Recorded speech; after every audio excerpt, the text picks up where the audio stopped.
Ghost Dermaga Resma Polres Pelabuhan Makassar berhasil menangkap terduga pelaku pencurian motor atau curanmor di Jalan Pelelangan Ikan Pautere, Makassar, Senin sore sekira jam 17:10 WITA.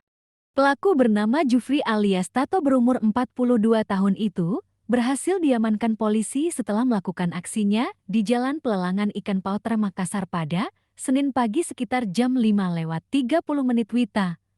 Pelaku ditangkap kurang lebih 11 jam setelah melakukan aksinya. Penangkapan terhadap warga Jalan Sabutung, Kecamatan Talo, Kota Makassar itu dipimpin oleh Kanit Absnal Ikda Dewayuda Pramana dan Dantim Resmob Aibtu Rudi. Pelaku ditangkap usai mencuri motor milik korban, Suyani Umar. Korbin Ab Satreskrim Polres Pelabuhan Makassar, Ikda Arif mengatakan, penangkapan itu berawal adanya laporan polisi.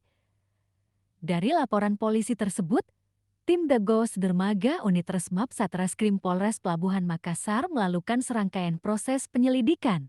Di mana kata Arif, sebelumnya telah dilakukan pengumpulan data dan keterangan terhadap para saksi, serta petunjuk dari awal yang ditemukan di tempat kejadian perkara hingga diperoleh ciri-ciri pelaku, termasuk petunjuk hasil rekaman CCTV di sekitar tempat kejadian perkara. Setelah keberadaan pelaku diketahui, tim langsung bergerak di Jalan Pelelangan Ikan Pautere. Pelaku Jufri alias Tato berhasil diamankan tanpa adanya perlawanan.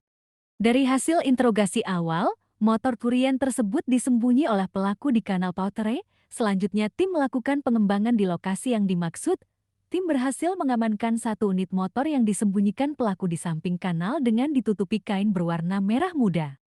Kurang dari 1x24 jam, berhasil mengamankan pelaku pencurian kendaraan roda 2 yang terjadi di pelelangan ikan dekat SPBU Jalan Pautere.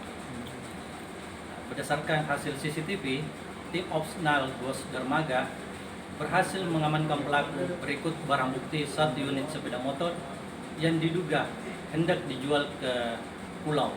Pelaku melancarkan aksinya dengan menggunakan gunting untuk merusak kunci